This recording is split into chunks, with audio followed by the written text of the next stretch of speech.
Hello बच्चों।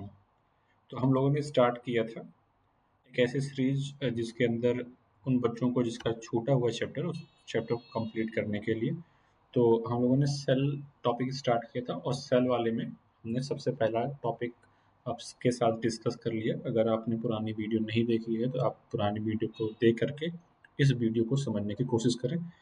एक topic खत्म हो चुका है इसका, जिसे कहते हैं व्हाट इज द सेल।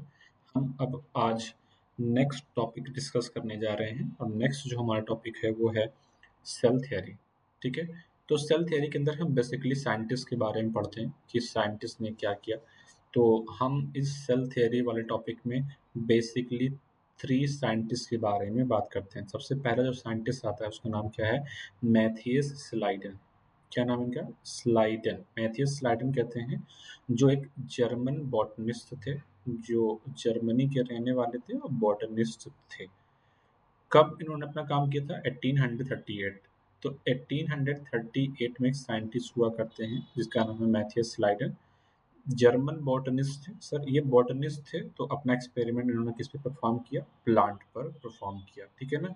इन्होंने बहुत सारे लार्ज नंबर प्लांट को ऑब्जर्व किया और ऑब्जर्व करने के बाद में इन्होंने क्या बताया कि जितने भी प्लांट्स होते हैं, all plants are composed of different kinds of the cell. तो स्लाइडन ने बहुत सारे प्लांट की स्टडी की और बहुत सारे प्लांट की स्टडी करने के बाद में ये निष्कर्ष निकाला कि जो प्लांट्स होते हैं वो डिफरेंट टाइप ऑफ सेल से बने होते हैं और जो सेल्स होती हैं आगे चल के क्या बनाती हैं? टिश्यू बनाती हैं प्लांट का। तो प्लांट का टिश्यू बनाती हैं। पहले साइंटिस्ट नाम बोलो? Matthias Schleiden. कब अपना काम परफॉर्म किया? 1838 में। कहाँ के रहने वाले थे? जर्मन थे और बॉटनिस्ट थे। इन्होंने क्या एग्जामिन किया? प्लांट्स को एग्जामिन किया। बहुत थोड़े से प्लांट को, बहुत ज़्यादा प्लांट को, बहुत ज़्यादा प्लांट को इन्होंने एग्जामिन किया। इनके लार्ज नंबर में प्लांट को क्या किया इन्होंने? एग्जामिन किया। और प्लांट को एग्जामिन करने के बाद में इन्होंने निष्कर्ष निकाला कि जो प्लांट्स होते हैं, प्लांट्स सेल के बने हैं, different kind of the cell, अलग अलग सेल के बने होते हैं और ये सेल जो होती हैं क्या बनाती हैं? टिश्यू बनाती हैं, प्लांट का टिश्यू बनाती हैं। इतना बात क्लियर? चलिए, सेम समय पर अप्रोक्सीमेटली लगभग सेम समय पर एक दूसरे साइंटिस्ट हैं जिनका नाम है थियोडर स्वान। क्या नाम है इनका? थियोडर स्वान नाम है। अब हमें इनके बारे में पढ़ते हैं। थियोडर स्वान 1839 के अंदर, अब इनकी बात होती है 1839। देखो, पुरानी एनसीईआरटी और नई एनसीईआरटी में थोड़ा सा चेंज किया गया। जो नई एनसीईआरटी है वहाँ यहाँ पर यानी नई एनसीईआरटी में इन्हें भी जर्मन कर दिया गया है। पुरानी अगर आपके पास एनसीईआरटी हो गई तो वहाँ पर थियोडर स्वान को हम ब्रिटिश मानते थे, लेकिन अब फिलहाल एनसीईआरटी ने चेंज किया है और यहाँ पर क्या कर दिया, इसे जर्मन कर दिया। पहले भी जूलॉजिस्ट थे सर, अभी भी ये जूलॉजिस्ट ही हैं। ठीक है, तो हम बात कर रहे थे इसी थियोडर स्वान की बात कर रहे हैं। कब? 1839 के अंदर। कहाँ के रहने वाले थे? जर्मन। क्या थे ये?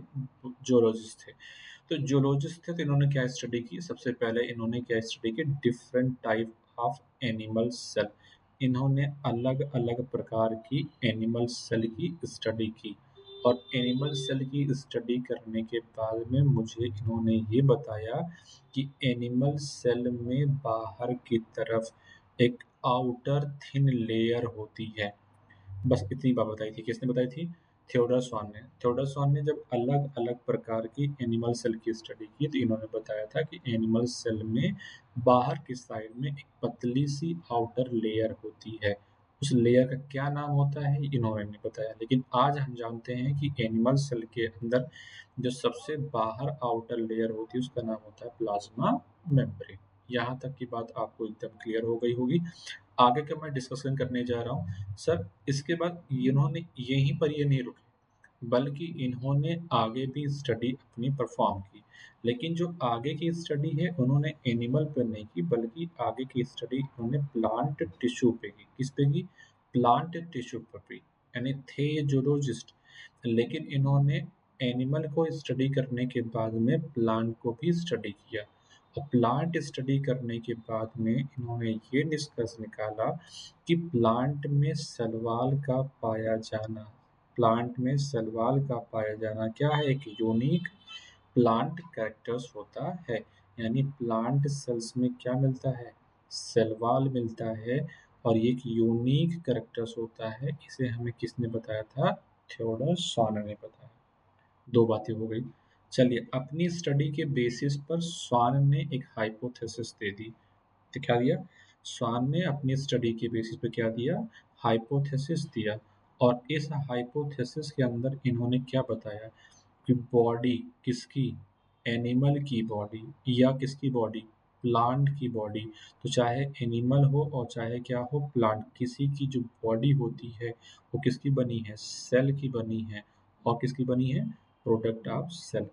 तो स्वान ने अपने हाइपोथेसिस में क्या कहा? स्वान ने अपने हाइपोथेसिस में केवल ये बात कही कि चाहे वो एनिमल हो चाहे क्या हो, वो प्लांट, इनकी बॉडी जो है वो सेल और सेल के प्रोडक्ट की बनी हुई होती है। किसकी बनी है? सेल और सेल के प्रोडक्ट की बनी है। चलो अगला क्वेश्चन, बहुत पुराना क्वेश्चन है। मुझे बताइए, सेल थ्योरी किसने बनाई? सेल थ्योरी किसने फार्मूलेट किया? फार्मूलेशन यानी सेल थ्योरी किसने दी? तो क्वेश्चन आता है, सेल थ्योरी देने वाले साइंटिस्ट का नाम क्या है? Schleiden and Schwann. क्या नाम है? Schleiden and Schwann. तो स्लाइडन एंड स्वान ने क्या दिया? Cell theory. लेकिन दिक्कत क्या है? स्लाइडन और स्वान की जो सेल थ्योरी है ये एक्सप्लेन नहीं कर पाती है। Did not explain. क्या एक्सप्लेन नहीं कर पाती है? कि as to how new cell were formed, नई सेल कैसे बनती हैं, ये स्लाइडन और स्वान की सेल थ्योरी एक्सप्लेन नहीं कर पाती है। तो हम कह सकते हैं ये स्लाइडन और स्वान की सेल थ्योरी का पूछा जाए कि क्या डीमेरिट्स हैं, यानी स्लाइडन और स्वान की सेल थ्योरी क्या एक्सप्लेन नहीं कर पाती है, तो आप बताएंगे नई सेल कैसे बनती है, ये एक्सप्लेन स्लाइडन और स्वान नहीं कर पाए थे। दो साइंटिस्ट इस टॉपिक के हो गए खत्म। ठीक है, मतलब उन्होंने अपना काम कर दिया। अब नेक्स्ट साइंटिस्ट की तरफ हम बढ़ते हैं और नेक्स्ट जो साइंटिस्ट यहाँ पर आते हैं उनका नाम है रुडोल्फ विर्चो। क्या नाम है? नए साइंटिस्ट जो इन आते हैं उनका नाम है रुडोल्फ विर्चो। 1855 में। कब? 1855। तो 1855 के अंदर एक साइंटिस्ट है और इस साइंटिस्ट का नाम क्या है? Rudolf Virchow. ठीक है, क्या है कंट्रीब्यूशन का? रुडोल्फ विर्चो ने सबसे पहले एक्सप्लेन किया। क्या एक्सप्लेन किया?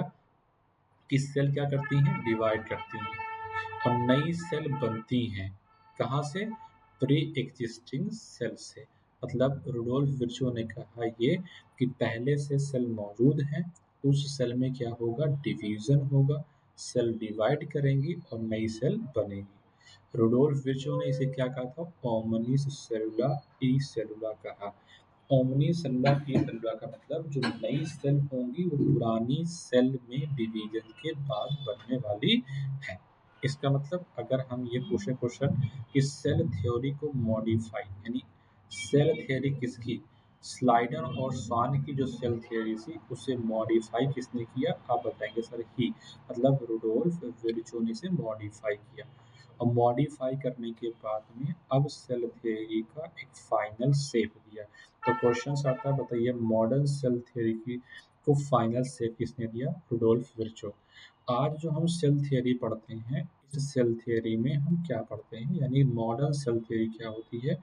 हमें अगर ये पूछा जाए कि मॉडर्न सेल थ्योरी आज हमें क्या कहती है, तो cell theory as understood today, जो आज हम सेल थ्योरी को समझते हैं उनमें पहला पॉइंट ये है कि जितने भी लिविंग ऑर्गेनिजम्स हैं सब किसके बने हैं? सेल और उसके प्रोडक्ट के बने हैं। दूसरा पॉइंट सेल थ्योरी में बताती है कि जितने भी सेल्स होती हैं वो बनती कहाँ से हैं? प्री एग्जिस्टिंग सेल से बनती हैं। तो मॉडर्न सेल थ्योरी हमें ये बताती है कि जो सेल्स, जितने भी लिविंग ऑर्गेनिजम्स हैं, ऑल लिविंग ऑर्गेनिज्म, ये किसके बने हैं? सेल के बने हैं और सेल के प्रोडक्ट से बने हैं। दूसरा पॉइंट ये कहता है मेन मॉडल सेल थ्योरी कि जितनी भी सेल्स बनेंगी, अराइज होंगी, वो प्री एग्जिस्टिंग सेल, जो पहले से मौजूद सेल है उससे ही बनने वाली है। ठीक है, ये छोटा सा आपके पास टॉपिक था सेल थ्योरी वाला, जो कि आप इस वीडियो के माध्यम से आप आसानी से चीज़ों को समझ सकते हो। ठीक है, तो अगर आपके पास कोई डाउट हो तो आप प्लीज़ कमेंट करके बता सकते हैं कि मेरा ये डाउट है, आकर के मुझसे आप मिल सकते हैं।